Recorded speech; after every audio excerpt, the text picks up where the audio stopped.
Os decía que para mí es un privilegio estar aquí y poder abordar esta problemática. ¿Por qué? Porque es cierto que es un tema de debate recurrente el relativo a la indemnización por despido improcedente. Lo ha sido tradicionalmente en relación a la pregunta del millón: ¿es caro o es barato despedir injustificadamente en nuestro país? ¿En función de qué? Del número de días de salario por año de servicio que aplicamos, la reducción progresiva de las mensualidades que actúan como tope, pero es que ahora el foco se ha centrado en otro aspecto, en un aspecto fundamental. Lo que se pone en tela de juicio, lo que se pone en cuestión es el propio sistema indemnizatorio. Nuestro sistema tasado, establecido en el artículo 56 del Estatuto de los Trabajadores desde hace pues, más de 4 décadas, es decir, desde la propia entrada en vigor del Estatuto.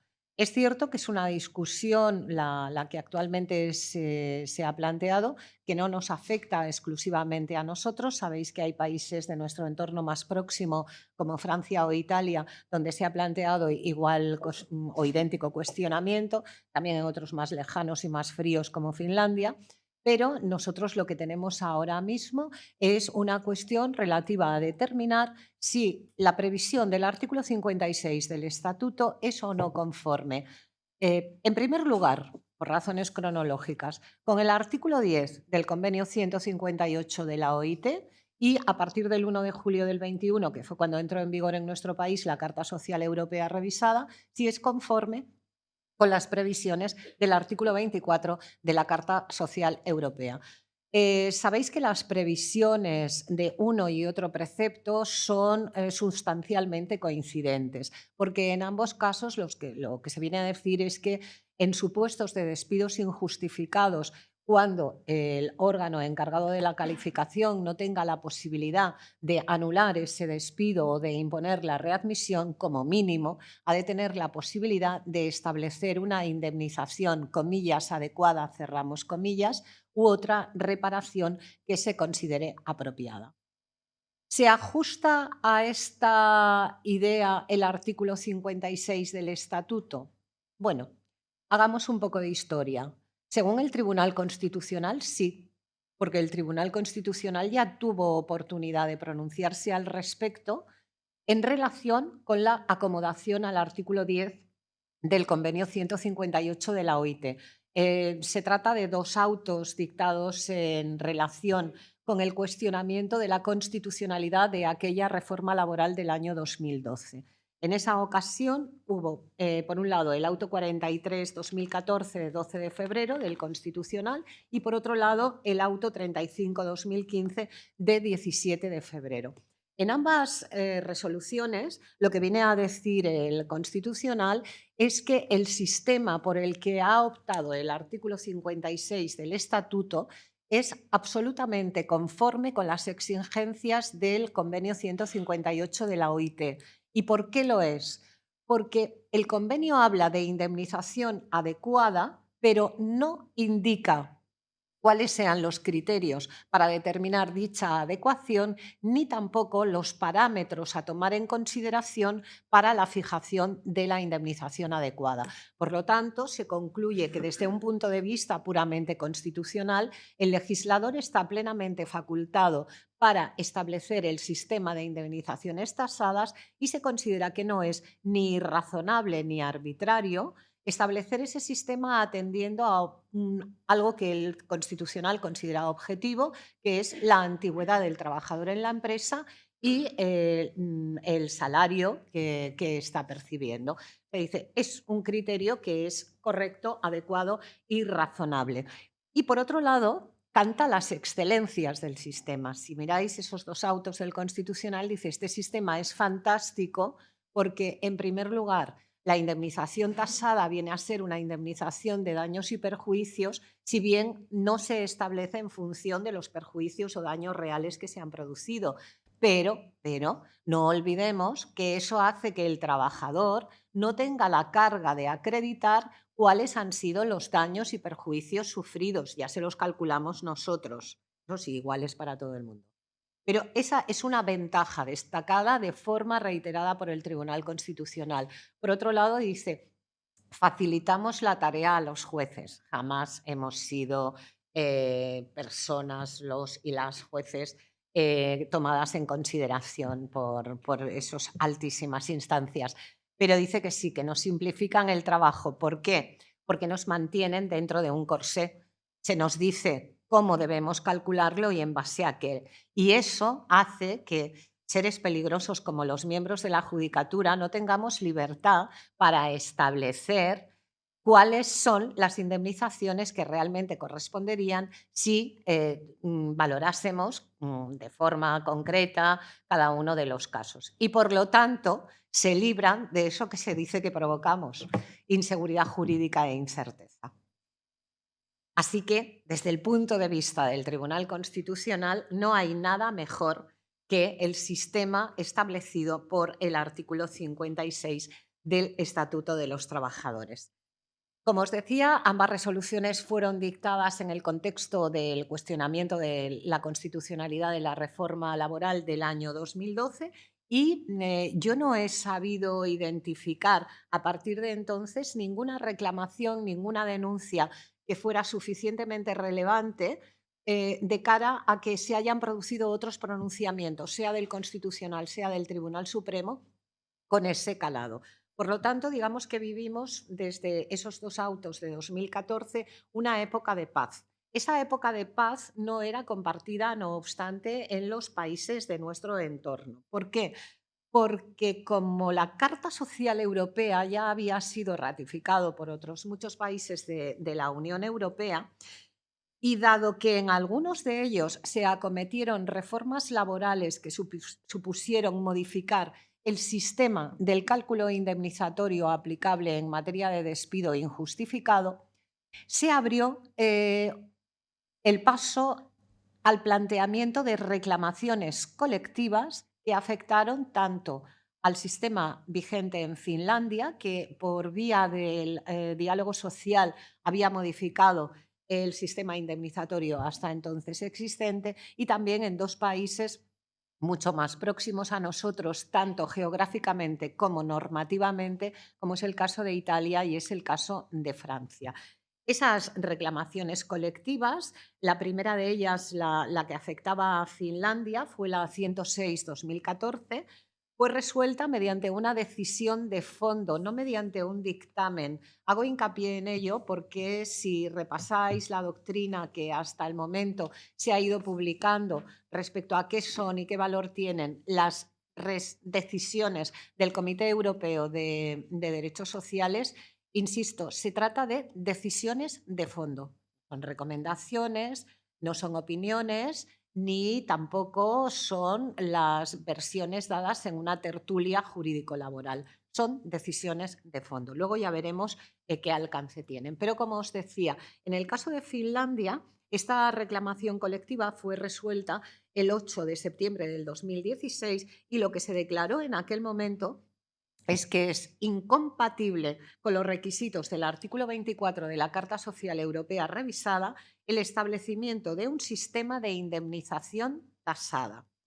Indica en este caso el comité que para que sean adecuadas o apropiadas, el juez debe tener competencia en un doble sentido. Por un lado, debe estar en manos del juez, abro un paréntesis, y no de la empresa o del trabajador, determinar si la consecuencia aparejada al despido injustificado ha de ser la readmisión, por tanto, que se reanude la relación laboral, o ha de ser la indemnización. Y en este segundo caso, si se considera que la reparación adecuada en ese caso ha de ser la indemnización, el órgano judicial ha de gozar de libertad para establecer en cada caso la indemnización que corresponde, atendiendo a los concretos daños y perjuicios que se hayan causado por esa decisión extintiva empresarial.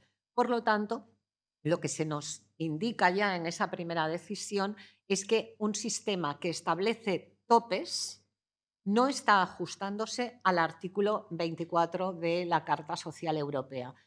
En la reclamación que se presentó frente a la normativa italiana que se aprueba el 4 de marzo del 2015, es la reclamación 158-2017, la decisión de fondo del comité evidentemente fue en idéntico sentido a la que se había dictado respecto a Italia, es de 17 de septiembre de 2019 y reitera la no validez o la no adecuación de un sistema tasado.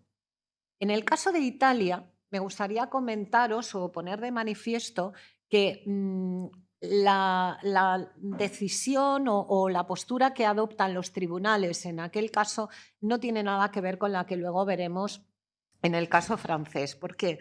Yo creo que es importante tener en cuenta que en Italia, donde el control de convencionalidad no es un control difuso como el que tenemos en Francia o España, sino que es un control centralizado, es decir, lo efectúa única y exclusivamente el Tribunal Constitucional, pues su Corte Constitucional pronunció dos sentencias, dos resoluciones muy relevantes sobre esta materia, la 194-2018 y la 150-2020. El sistema italiano vigente con anterioridad a esta nueva reforma que se conoce popularmente como Jobs Act, el sistema permitía que el juez efectuara una valoración de los daños y perjuicios causados. Con esta modificación legislativa lo que se hace es establecer que las indemnizaciones por despido no justificado van a tener un mínimo de 4 meses y un máximo de 24 meses de salario.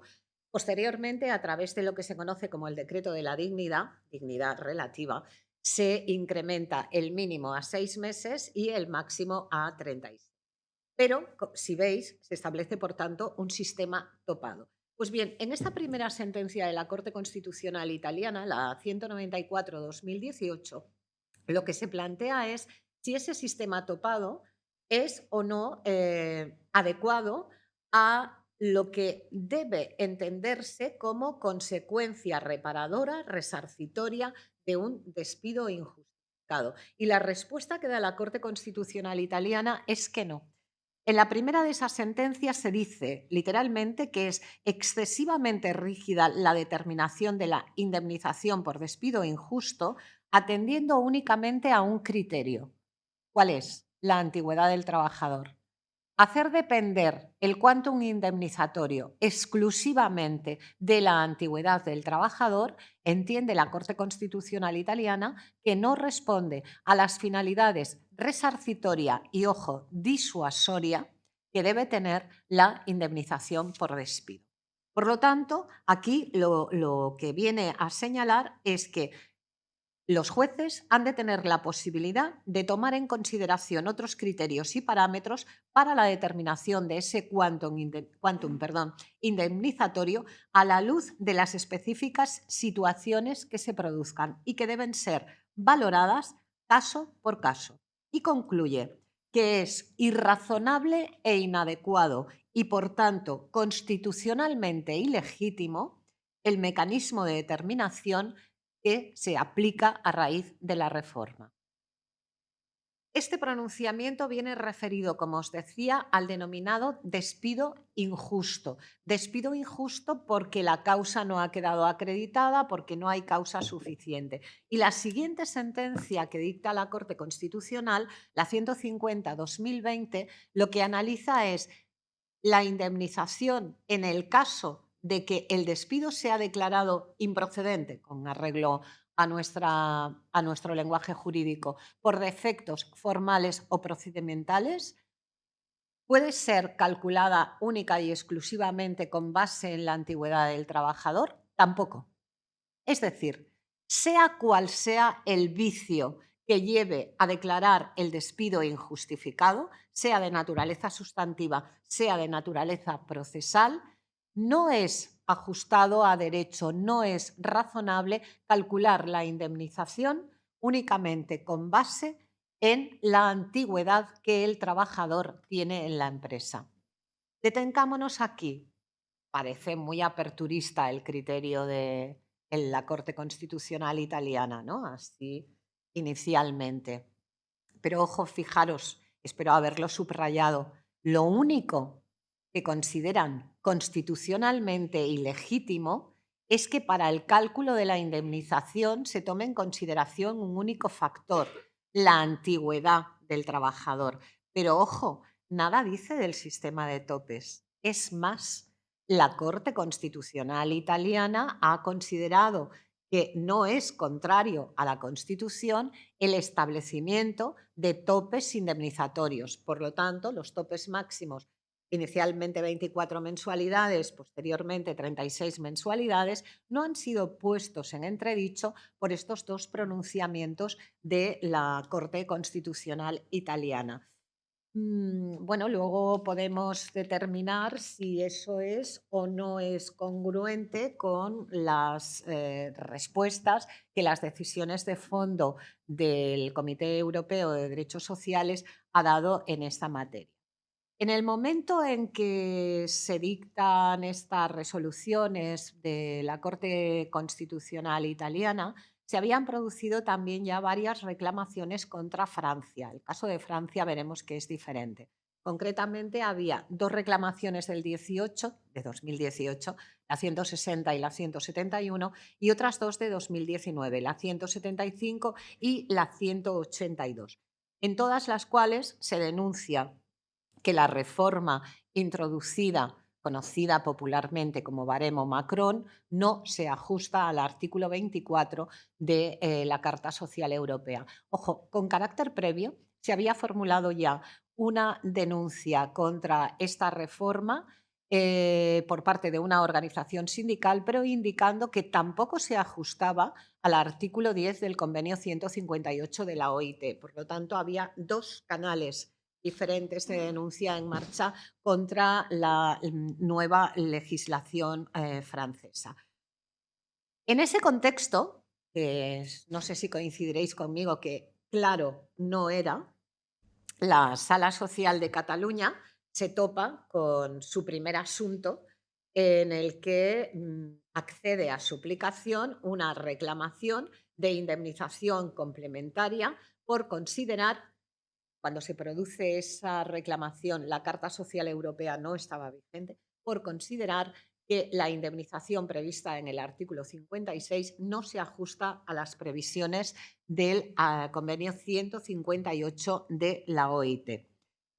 No podíamos, por tanto, en ese momento entrar a valorar qué incidencia podía tener la Carta Social Europea. Y en nuestra sentencia, creo que todos la conoceréis, es la 2273/2021 de 23 de abril. Es una sentencia de pleno y creo que fuimos los pioneros en abrir esa lata, con distinta suerte, claro, pero en principio es el pronunciamiento que nos está sirviendo como base, como guía en todas las posteriores sentencias que hemos dictado.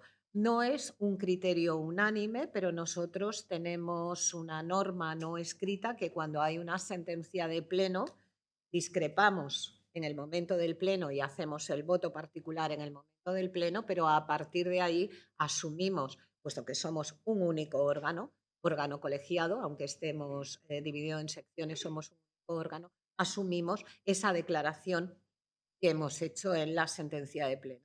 Y en esta sentencia, como sabéis, pues analizamos si realmente las previsiones del artículo 56 nos impedían o no, si son un muro que nos impide analizar y valorar la posibilidad del establecimiento de una indemnización complementaria o una indemnización adicional.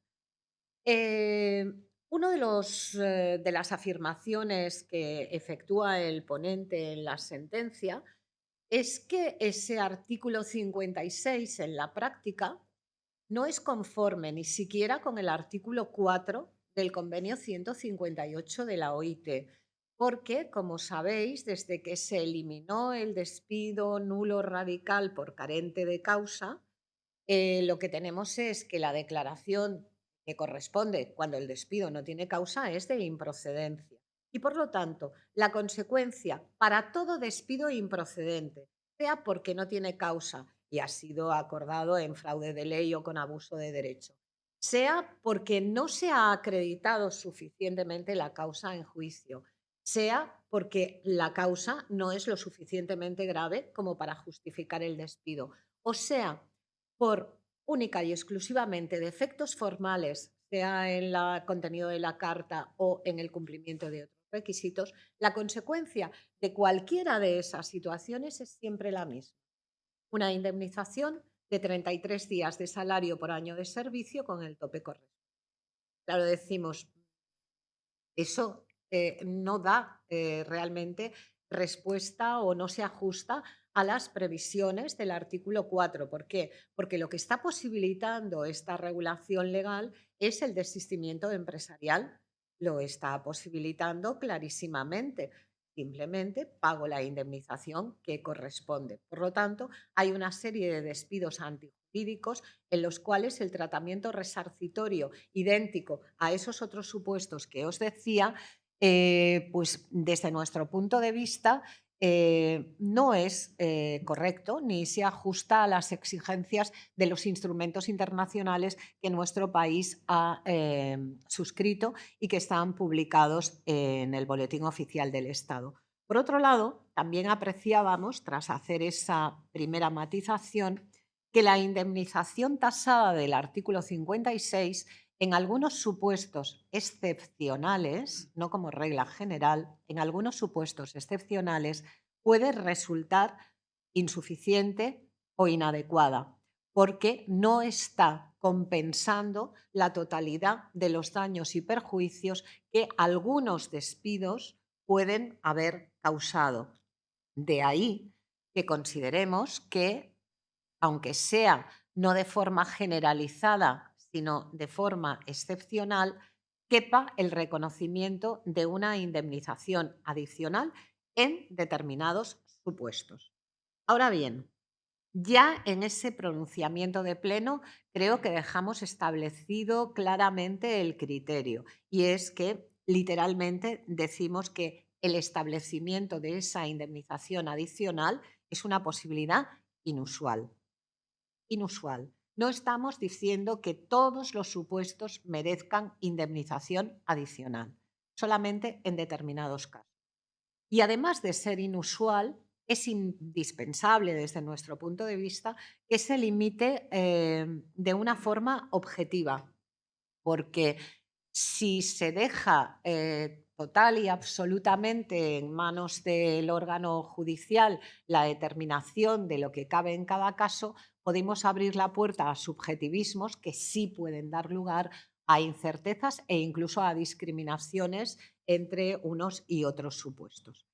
Llegados a este punto decíamos, bueno, es que además no nos estamos inventando nada, porque la posibilidad de superar los límites del artículo 56 del Estatuto está contemplada por la propia legislación interna, concretamente en trámite de ejecución de sentencias, pero nos sirve en el artículo 281 2b de la Ley Reguladora de la Jurisdicción Social, se prevé la posibilidad de incrementar la indemnización de despido mediante una indemnización adicional de 15 días de salario por año de servicio con el tope de 12 mensualidades.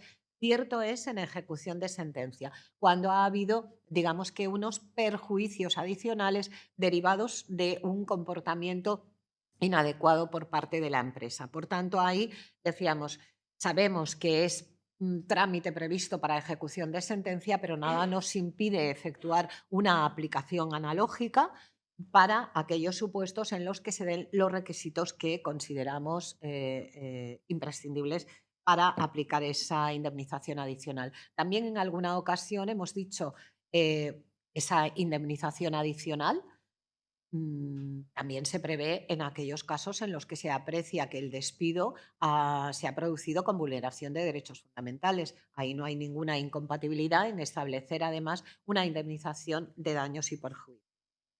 Estos son los criterios que decíamos que podían resultar más objetivos, pero no descartábamos en esa sentencia, como tampoco lo hemos hecho en otras posteriores, que dentro de esa indemnización podamos llegar a tomar en consideración otros conceptos resarcitorios, teniendo en cuenta la conducta del empleador y que van más allá del lucro cesante. Ahora bien, en ese caso, si vamos a introducir dentro de la cesta de los daños otros elementos, en ese caso decimos que tenemos que estar a la normativa civil clásica 1106 y 1101 del Código Civil. Por lo tanto, es indispensable que si vamos a introducir conceptos indemnizatorios diferentes, en la demanda se concrete de forma clara, precisa y determinada cuáles son los daños y perjuicios que estamos reclamando, cómo los cuantificamos. Y en el acto de juicio va a ser necesario que la parte que reclama despliegue total y absolutamente actividad probatoria para acreditar la existencia y la cuantía de esa reclamación que está realizando. Por lo tanto, es fácil leer de esa afirmación que lo que estamos negando es que quepa la apreciación o aplicación de oficio de una indemnización adicional. No es posible. Ha de ser un planteamiento de la parte actora. Así, desde ese primer pronunciamiento de 23 de abril del 21, como sabéis, la Sala ha apostado decididamente por la aplicación del control de convencionalidad con base en las previsiones tanto del artículo 96 de la Constitución española como de la Ley 25/2014. Cuando el Estado español firma un tratado o un convenio internacional y este se publica en el BOE, pasa a formar parte de nuestro ordenamiento jurídico interno. Y no al mismo nivel jerárquico que el Estatuto de los Trabajadores. ¿Por qué? Porque en la normativa contenida en la Ley 25/2014 lo que se establece es la primacía o aplicación preferente del derecho internacional sobre el estatal. Lo que se dispone es que los tratados internacionales debidamente celebrados y publicados prevalecerán sobre cualquier otra norma del ordenamiento interno en caso de conflicto entre ellas. Por lo tanto, estamos en el terreno de ordenación jerárquica de las normas. Y el artículo 29 de esta misma ley 25/2014 impone a todos los poderes públicos, órganos y organismos del Estado el deber de respetar las obligaciones derivadas de estos tratados internacionales en vigor y de velar por el adecuado cumplimiento de esos tratados. Lo que está haciendo esta ley no es más que incorporar en nuestro derecho interno lo que ya disponía el artículo 27 de la Convención de Viena. En consecuencia, los órganos judiciales ordinarios, Tribunal Superior de Justicia, juzgados de lo social, venimos obligados a efectuar ese control de convencionalidad. No se trata, como he leído en algunas publicaciones doctrinales, de que nos estemos arrogando atribuciones o facultades que no nos corresponden, con finalidades o motivos espúreos. O sea, no, aquí hay alguien que no entiende cómo funciona el engranaje. Nosotros venimos obligados a hacer ese control y que venimos obligados a ello nosotros y no otro tipo de órganos como el Tribunal Constitucional, lo reconoció el propio Tribunal Constitucional en la sentencia 140/2018 de 20 de diciembre, en la que tras atribuir la competencia a los órganos ordinarios en el buen sentido de la palabra, no, no en otra, lo que dice es que el análisis de convencionalidad tiene cabida en nuestro ordenamiento constitucional y matiza, no es un juicio de validez de la norma interna o de constitucionalidad, se trata simplemente de un juicio de aplicabilidad y de selección del derecho, de la norma aplicable. O sea, no nos estamos inventando nada, estamos dando cumplimiento a lo que la Constitución dice que es la función de jueces y tribunales. aplicar la ley, interpretarla y determinar cuál es la normativa aplicable.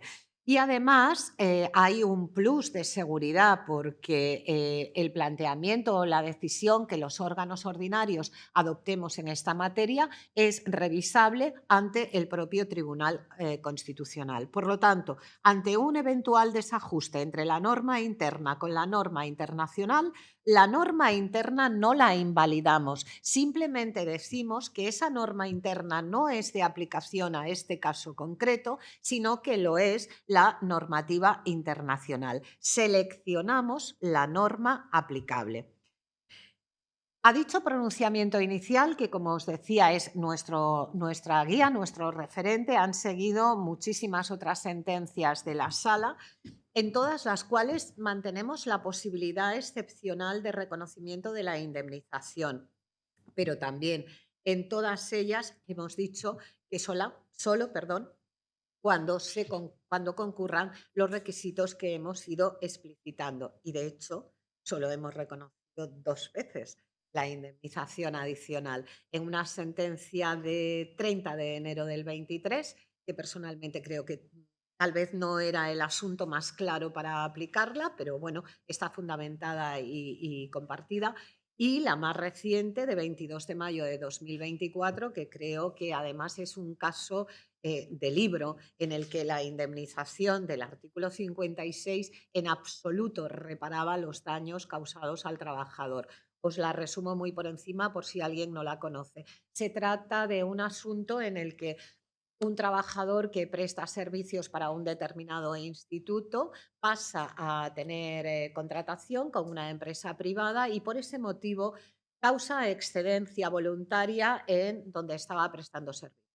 Tras el primer año del contrato, renueva o pide prórroga de la excedencia voluntaria ante aquel instituto y a los 3 días de hacerse efectiva esta prórroga, la empresa le despide sin que se justifique en modo alguno la causa que se invoca, que es que no responde a las expectativas y demás. En la propia carta de despido, la empresa reconoce que está adeudando al trabajador. Fijaros, no responde a las expectativas, es decir, que sería una especie de disminución del rendimiento. Pero reconoce en la propia carta de despido que tiene pendiente de abono al trabajador un bono que se paga por el cumplimiento de objetivos. O sea, o los cumplió o no los cumplió. Pero esa es la situación. Evidentemente, la antigüedad que tenía era de 1 año y poco. Con la aplicación del artículo 56, la indemnización era irrisoria y lo que hacemos en este caso es decir, hombre, como indemnización adecuada, teniendo en cuenta las circunstancias concretas del caso y que se daban los requisitos. Primero, estamos ante un despido injustificado y no solamente injustificado, sino que hay un olor a abuso de derecho o a fraude. En segundo lugar, tenemos una situación en que la indemnización legalmente prevista es claramente exigua y tenemos un perjuicio evidente. Esta persona que tenía una contratación indefinida en otra empresa se coloca en situación de excedencia por 1 año más, es despedida de aquella en la que estaba trabajando y, por lo tanto, no puede reincorporarse al trabajo en el que ha pedido la excedencia voluntaria y lo único que podrá tener será una prestación de desempleo, en el mejor de los casos. Por lo tanto, interpretamos que en este caso la indemnización adecuada era de 40 y pico mil euros, creo recordar, que consistía precisamente en los salarios que deja de percibir desde la fecha del despido hasta que tenga la oportunidad de reincorporarse a aquel puesto de trabajo en el que estaba en excedencia voluntaria. Por tanto, este era un típico caso en el que sí se daban todas las circunstancias que nosotros venimos analizando como necesarias para la aplicación. Insisto en que esa sentencia nuestra de 23 de abril del 21 se produjo cuando no tenía todavía vigencia la Carta Social Europea, pero sí que teníamos conocimiento de los pronunciamientos que había hecho el comité, tanto en el caso de Finlandia como en el caso de Italia. Y por lo tanto, esas consideraciones, digamos que las pudimos tener presentes. Pero fijaros que en esa situación se producen algunas decisiones por parte, porque estamos hablando de abril del 21, cuando se produce nuestra primera decisión. En ese tiempo se producen movimientos en nuestro país vecino, ¿eh? Y siempre hay que mirar qué están haciendo los vecinos. ¿Y qué hacía nuestro país vecino? Bueno, lo primero que hizo fue mostrarse parte en el procedimiento de la reclamación colectiva frente a Italia, diciendo que efectivamente ellos consideraban que el nuevo sistema italiano era plenamente ajustado a la Carta Social Europea. Por si acaso ya dejaban esto. Pero es que además el que vendría a ser el Tribunal Supremo francés efectúa un pronunciamiento no vinculante, pero que ahí lo deja, diciendo que el nuevo sistema francés, el baremo Macron, es totalmente ajustado al artículo 10 del convenio 158 de la OIT. Y no se detiene ahí. No se detiene ahí porque la Corte Constitucional francesa hace dos pronunciamientos consultivos el 17 de julio de 2019 en esa misma línea, y todo esto lo culmina con dos sentencias de pleno de la Corte de Casación del 11 de mayo del 22, en la que la Corte de Casación ya tiene conocimiento de que el comité de la OIT ha dicho que su sistema no se ajusta al convenio, pero hace las siguientes declaraciones. Primero, el convenio 158 de la OIT tiene efecto directo entre particulares sin necesidad de acto complementario, pero el ordenamiento jurídico francés observa total y absolutamente el estándar exigido por ese convenio. Y con ello aprovecha la ocasión para impedirle a los jueces que sigan haciendo lo que venían haciendo. En el sistema francés, el juez antes de la reforma sí tenía la posibilidad de fijar, atendiendo a las circunstancias concurrentes, la indemnización. Pues bien, la Corte de Casación francesa dice: ustedes no tienen ninguna posibilidad de realizar el control de convencionalidad inconcreto, que es lo que, y no pueden apartarse de los criterios indemnizatorios establecidos por el baremo Macron, porque si ustedes hicieran eso, generarían incertidumbre y discriminación. Pero es que además no pueden ustedes invocar o aplicar la Carta Social Europea entre particulares, porque la Carta Social Europea tiene un contenido puramente programático. Y el remate final avanza que la publicación de la decisión del Comité Europeo de Derechos Sociales sobre las 4 reclamaciones pendientes contra la normativa francesa no va a tener ninguna trascendencia, puesto que no son vinculantes. Y bueno, vosotros podéis calificar si es un ejemplo de chauvinismo francés o es otra cosa, pero vamos, eso es lo que hay.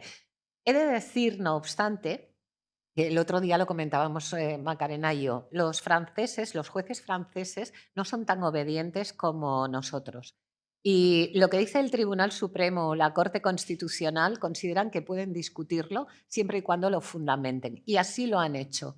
Pese a estos pronunciamientos de la Corte de Casación, perdón, pese a estos pronunciamientos, el que sería el equivalente a nuestros juzgados de lo social, así como numerosas cortes de apelación, han seguido aplicando el control de convencionalidad para decir que el baremo Macron no se ajusta a la Carta, y además han tomado en consideración la decisión de fondo del Comité Europeo para seguir estableciendo indemnizaciones adicionales por encima del baremo Macron. Es más, algo que nos causó una gran satisfacción. En una de esas sentencias hacen referencia a la sentencia del Tribunal Superior de Justicia de Cataluña, que abrió el paso al establecimiento de estas resoluciones.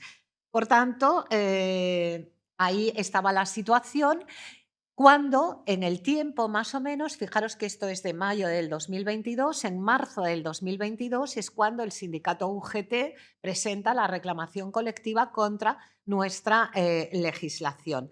Y Esto ya nos aviva mucho el debate, pero para acabar de echarle más leña al fuego, la decisión de fondo del comité sobre esta reclamación colectiva se publica el 26 de septiembre del 22, como sabéis, en términos idénticos, prácticamente idénticos, a los que se habían aplicado para Finlandia, para Francia y para Italia.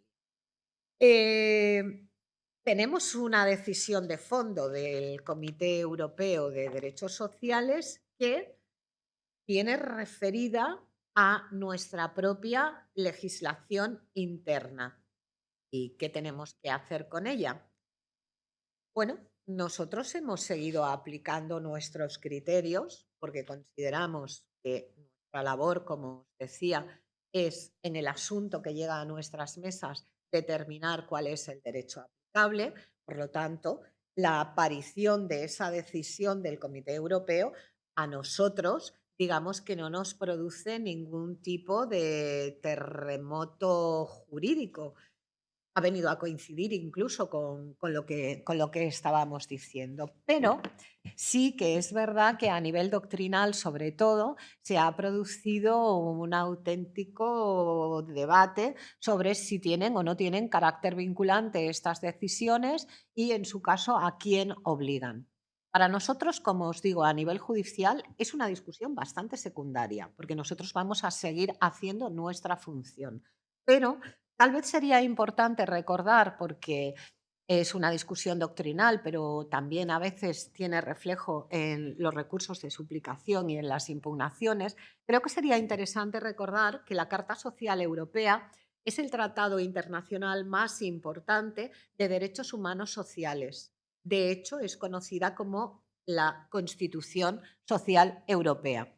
Por lo tanto, si el Estado español la ha ratificado, forma parte de nuestro ordenamiento interno conforme al artículo 96. Y cuando el Estado español la ratifica, el 17 de mayo de 2021, ratifica la Carta y acepta el procedimiento de reclamaciones colectivas previsto en el protocolo adicional. Y lo que dice cuando se acepta ese protocolo es lo siguiente: en el dictamen de 8 de julio del 21 del Consejo de Estado se trae a colación el informe de la Secretaría de Estado de Justicia de 17 de diciembre del 2020, y lo voy a leer literal.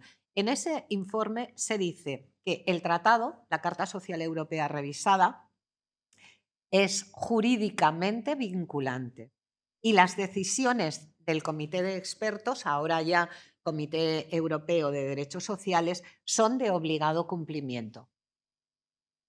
Cada uno ya que opine como quiera. La parte cuarta de la Carta Social Europea y el artículo 12 del protocolo adicional disponen el cumplimiento de las obligaciones jurídicas y el sometimiento a sus mecanismos de supervisión. Y el artículo 12, con toda claridad, establece que es obligado respetar todo el contenido de la Carta, así como las decisiones que se adoptan.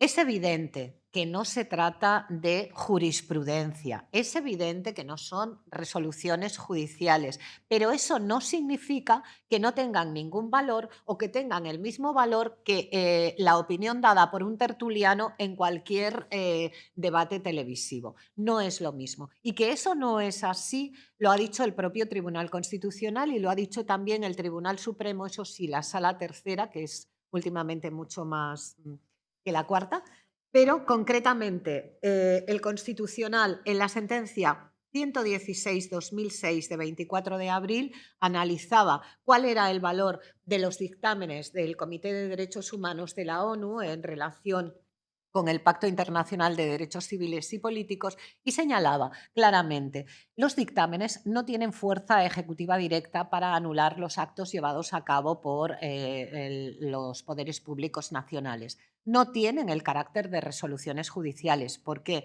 Porque el comité no tiene facultades jurisdiccionales y sus dictámenes no constituyen jurisprudencia o interpretación auténtica del pacto. Pero subraya, ahora bien, eso no significa que carezcan de todo efecto interno. En la medida en que declaran la infracción de un derecho reconocido en el pacto y que, de conformidad con la Constitución, el pacto no solamente forma parte de nuestro derecho interno, sino que además en atención al artículo 10.2 de la Constitución española, deben interpretarse las normas de conformidad con los tratados y acuerdos internacionales suscritos por España y, por tanto, si la interpretación es llevada a cabo por los órganos de garantía que han establecido los propios tratados, algún valor habrá que reconocerle.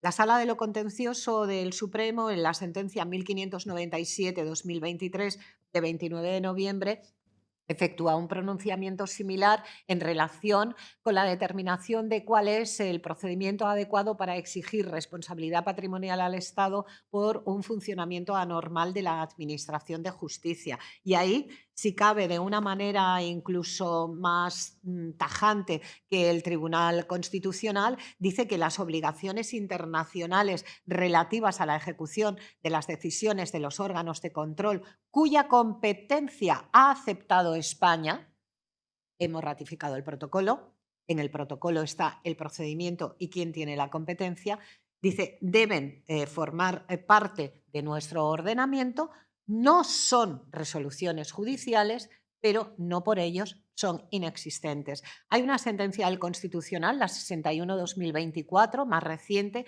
que de forma tangencial también se refiere a este tema. Pero si queréis más argumentos, la Ley 15-2022, que no solamente habla del despido en caso de IT, en su artículo 7 dispone que la interpretación que nosotros hagamos de las normas en esta materia de derechos humanos, sociales, derechos de igualdad, etcétera, debe ajustarse a una serie de parámetros y concluye, teniendo en cuenta las recomendaciones y resoluciones adoptadas por los organismos internacionales, multilaterales y regionales. Asimismo, la toma en consideración de las decisiones de fondo del Comité Europeo de Derechos Sociales, nosotros la hemos afirmado. Yo creo que lo hemos hecho de momento solo en dos sentencias. La de 13 de febrero del 2024, en un recurso de suplicación 6291-23. Ahí atendemos a cuál había sido la posición del comité respecto de Finlandia, y Italia y Francia, y decimos que ha de ser tomada en consideración.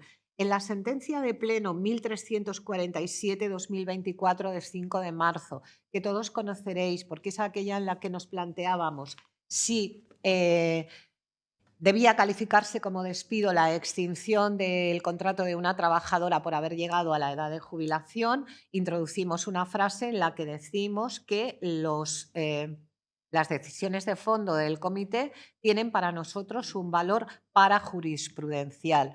Y, por otro lado, también una sentencia 2857-2024 establecemos que puede reconocerse que son un resorte interpretativo auxiliar.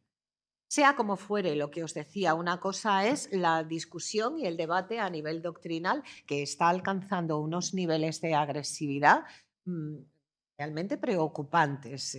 Estamos entrando ya incluso en el terreno de la descalificación jurídica entre uno y otro bando. Entiendo que nosotros nos hemos de mantener al margen de esa discusión y que debemos establecer como criterio básico que debemos aplicar las normas derivadas de los tratados internacionales prevalentemente al derecho interno cuando entran en colisión mediante el control de convencionalidad. ¿Tenemos un problema? Sí. Tenemos el problema de que el Tribunal Supremo Sala Cuarta no es del todo claro respecto de cuándo y por qué podemos aplicar el control de convencionalidad. Sabéis que hay dos sentencias de marzo de 2022. En una de ellas se dice que el control de convencionalidad es una facultad que tenemos pero que debemos aplicar de forma excepcional, y que en el ejercicio del control de convencionalidad únicamente debemos hacerlo en aquellos supuestos en que la norma internacional ofrezca claridad y certeza, evitando la inseguridad jurídica. A esto se agarran como a un clavo ardiendo quienes están en contra de la aplicabilidad de este control, diciendo que cuando se habla de una indemnización adecuada no se puede decir que sea una norma que ofrezca claridad y certeza, e incluso hay quien dice es una norma de carácter puramente programático. Bueno, yo lo dejo ahí, yo no me voy a pronunciar, yo solamente me pronuncio en las sentencias, les doy los argumentos y ustedes eligen, pero elijan teniendo en cuenta la información completa, no las informaciones sesgadas de un bando o de otro. Y en la información completa hay que tener en cuenta que nuestro país ratificó la Carta y el protocolo. El protocolo establece que el Comité Europeo de Derechos Sociales es el órgano encargado de decidir sobre las reclamaciones colectivas conforme al procedimiento regulado en dicho protocolo adicional. Sus decisiones sobre si se ha vulnerado o no se ha vulnerado la Carta pueden ser tomadas en consideración en los litigios concretos. Fíjense que yo no digo si es vinculante o de obligado cumplimiento, digo que puede.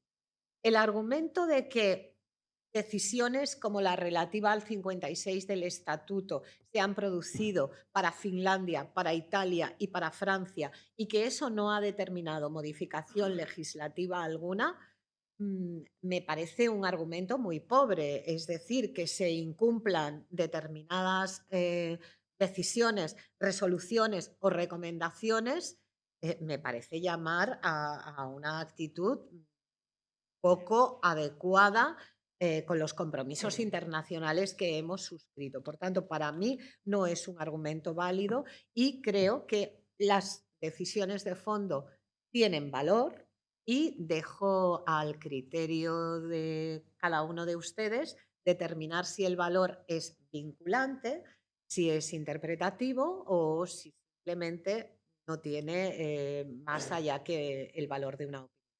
Gracias y perdón porque creo que sí que me he pasado algún minuto. Muy bien, Sara.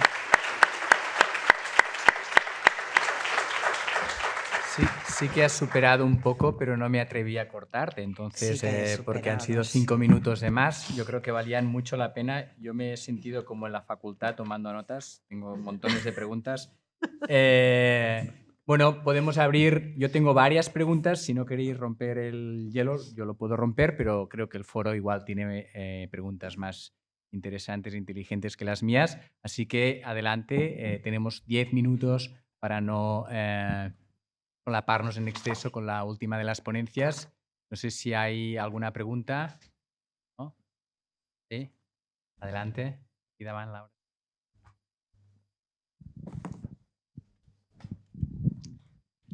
Buenas tardes. La pregunta respecto a la forma con rotundidad en el sentido de decir se aceptan otros conceptos resarcitorios, pero será necesario el despliegue de una actividad probatoria en relación a los daños y su indemnización. Pero desde la perspectiva teleológica parece que esta mayor indemnización cumple una doble función, resarcitoria y disuasoria. Sí, eso ha dicho el comité. Bien. Entonces, ¿cuáles son esos conceptos que tenemos que tener en cuenta para realizar un despliegue de la actividad probatoria respecto a la función disuasoria de la mayor indemnización? Es que ahí me ha pillado. Yo la función... No era mi intención. No. Quería una respuesta. Si se ha dado cuenta, yo de la función disuasoria he pasado muy por encima, solo he comentado que la Corte Constitucional italiana hacía referencia a la misma.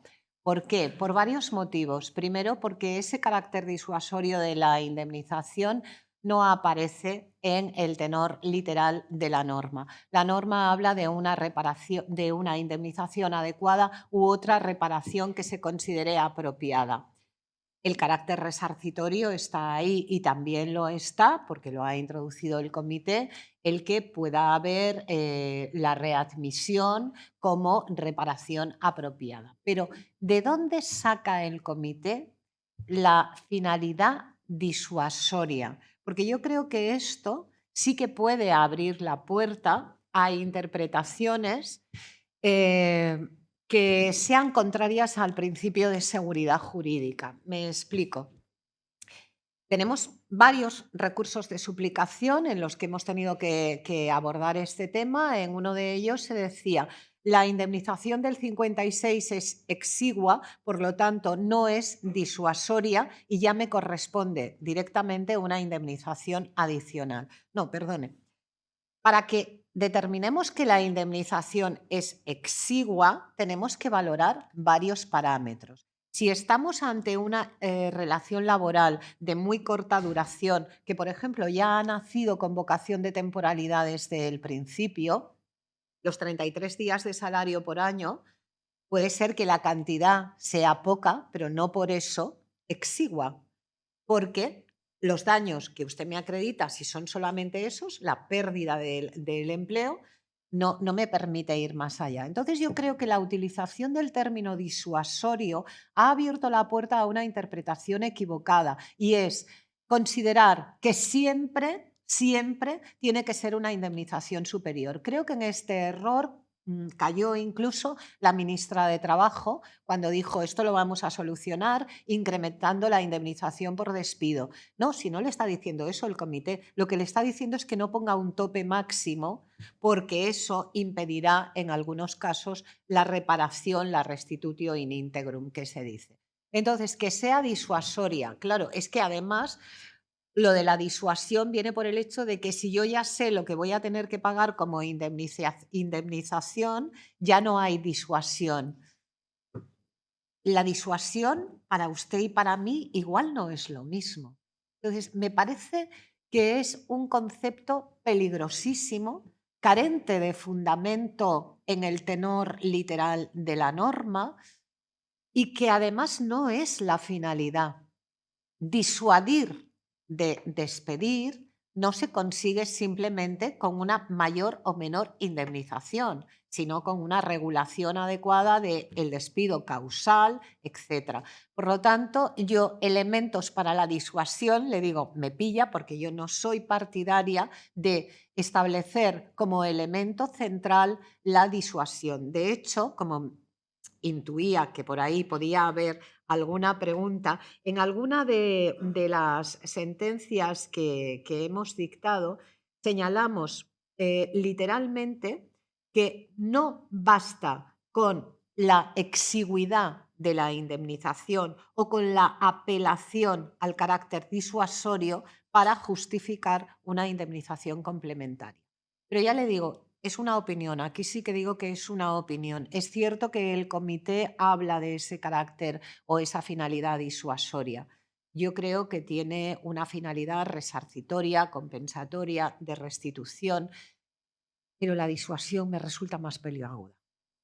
Ahora, respecto de los demás, la prueba de los daños tiene que estar, por ejemplo, si ha renunciado a un trabajo indefinido y ha tenido que hacer un desplazamiento, ha tenido que modificar su lugar de residencia, gastos de traslado, gastos de alquiler, si ha tenido un daño moral derivado de romper relaciones con lo que era su elenco social o familiar. Todo eso sí se puede alegar, se tiene que cuantificar y se tiene que acreditar. Tuvimos el caso de una trabajadora que nos decía que debía tener derecho a una indemnización adicional porque se había divorciado y porque estaba en tratamiento por ansiedad. Bueno, punto uno, no me acredita que el tratamiento por ansiedad esté relacionado con la pérdida del empleo. Punto dos, el estar divorciado o no puede ser un perjuicio o una ventaja. Perdón. Claro. Y salvo que se haya divorciado porque ha perdido el empleo y entonces ya se ha acabado el amor, pues salvo que sea por eso, no cabe, ¿no? Pero ya le digo, el acreditar, probar y concretar, fundamental, porque tenemos muchísimas sentencias en las que decimos que no damos la indemnización porque ni se concreta ni se acredita. No sé si le contesto. Sí, yo, si me permito añadir, aparte, además, la disuasión puede tener una espiral creciente, ¿no? Es decir, imaginémonos una empresa grande en la que el primer despido improcedente te disuado y al segundo despido improcedente en esa misma empresa, pues que yo llamo el efecto otra vez usted aquí, ¿no? En plan, empresa, usted no ha entendido que no puede despedir, pues esto genere una espiral Sí. al alza de las indemnizaciones disuasorias para que realmente las empresas acaben entendiendo que no pueden despedir por esto. Entonces, a mí también esto me suscita una duda y es, y esto no generaría una desigualdad entre los trabajadores simplemente por el orden de los despidos. Y también me plantea una duda de por qué el trabajador es el que debe percibir las indemnizaciones si tienen que ser disuasorias. Si efectivamente la disuasión lo que impacta es en futuros potenciales despedidos, ¿por qué tú tienes que tener, una vez tus daños han sido compensados, por qué tú tienes que ponerte en la buchaca estos dineros cuando representa que van a beneficiar a otros compañeros, ¿no? Pues yo ahí, por ejemplo, sería más partidario de una modificación de la LISOS y ahí, o que ese dinero disuasorio se metiera en un fondo pues, para pagar otras cosas, ¿no? Pero la LISOS seguramente sería lo más razonable. Entonces, bueno, aquí además usted ha despedido con saña, ¿no? Y Sí. ¿no? Ha hecho, por lo tanto, ahí aplico la LISOS porque realmente se ha pasado de la raya. Pero bueno, esto es una cuestión que deberá Sí, resolverse sí. a nivel legislativo, ¿no? Joan, tienes la palabra. Sí, jo en primer lloc felicitar la ponent. He escoltat molts debats sobre aquest tema i ho dic sincerament, a mi és el que més m'ha agradat, precisament per aquesta posició central que diguem-ne, s'ha separat de, diguem-ne, d'aquesta oberta controvèrsia en posicions molt radicalitzades i m'ha semblat realment molt clarificadora. Per tant, enhorabona. Dit això, jo no sé si... a mi el que em passa amb la doctrina del Comitè Europeu de Drets Socials és que puc estar d'acord amb la majoria de les coses que diu, potser la que em planteja més dubtes és la que has assenyalat tu, aquest efecte, però el problema és d'on ho treu això? M'explico. La fonamentació jurídica. Exacte, perquè el cas espanyol remet al cas francès, el francès, l'italià, el finlandès, la traducció del qual mai he aconseguit, d'altra banda, no? Llavors, vull dir que pot estar molt bé, però d'on surt? Perquè això penso que ajudaria a aquest valor, diguem-ne, parajurisprudencial que assenyales. I per tant, perquè en canvi defensar capa i espasa com es defensa, no, és que això té el mateix valor que una sentència del TJU, etc. Jo penso que no és el camí. Jo penso que no és el camí, en canvi potenciar aquest valor, diguem-ne, com a criteri, com has dit tu, en base a l'article 10 de la Constitució, criteri interpretatiu, però aquí ens aniria molt bé que s'expliqués d'on ha sortit això. Per lo de més, jo penso que també que amb aquest tema no hauríem d'oblidar el que diu l'article 10 del conveni 158 de l'OIT, que per mi, amb això potser una lleugera, petitíssima discrepància amb el que has dit, per mi diu coses més clares que no pas l'article 24 de la Carta Social Europea. De fet, el valor de la Carta Social Europea és els dictàmens que està dictant al respecte del comitè, per part del Comitè Europeu de Drets Socials. Però l'article 10 diu una cosa molt clara que potser ens hauríem de replantejar, i és que la reparació prioritària és la readmissió. I, per tant, jo em pregunto, superat ja els 10 anys d'imperi del despido improcedente express, clarament contrari, amb dues normes internacionals, expulsat expressament per la reforma del 2012, no ens hauríem de replantejar que els jutges poguéssim, com d'altra banda també diu el comitè, en determinats casos, condemnar a declarar la nul·litat i condemnar la readmissió, i així que citar això és com augmentar la bèstia, perquè aquí tothom ja se n'ha oblidat de la... Però, en canvi, va ser el propi Tribunal Suprem, i no eren uns esbojarrats com jo, i a l'any 86, recent ratificat el conveni 158 de l'OIT, van entendre que l'única manera de donar-li compliment era crear la figura del despido radicalmente nulo no deia exactament per fraude de ley, però perquè no tenia una base fàctica. I, per tant, jo penso que ens hauríem de replantejar en determinats casos doncs, recuperar la declaració de nul·litat, que a més comportaria una cosa que penso que el legislador del 2012, quan expulsa el despido radicalmente nulo, se n'oblida. És que molt bé si l'expulses perquè, com dius explícitament al preàmbul, doncs darrere del mateix s'amaga la vulneració de drets fonamentals i en tot cas genera una manifesta indefensió. Potser el que hauries d'haver fet és revocar també que la declaració o l'opció per la improcedència provoqui l'efecte que els efectes de l'acomiadament siguin a la data de l'acomiadament i no els de la sentència que declara la improcedència. Perquè només per aquesta via resituríem una cosa tan elemental com són els salaris de tramitació. Fins a la instància, només fins a la instància. Amb això probablement es aconseguiria aquest efecte dissuasori d'altra banda i potser trobaríem un marc que a més també repararia el caràcter manifestament exigu que té ara mateix la indemnització tassada amb les situacions de precarietat i de poca antiguitat. bueno, més que una pregunta, Sara, era només una aportació. I també veure si tu, això sí, t'ho pregunto, si veus la possibilitat de que les sales de suplicació, fins i tot el Suprem, repensin la negativa a recuperar aquesta causa específica de nul·litat no vinculada necessàriament a la vulneració de drets fonamentals. Del Suprem no et sabria dir res. Són pocos i no sé el que faran. Però de la Sala de Catalunya, i tu ho saps molt bé, la resistència a ressuscitar la figura de l'acomiadament radicalment nul continua amb idèntiques majories. Amb la qual cosa, de moment...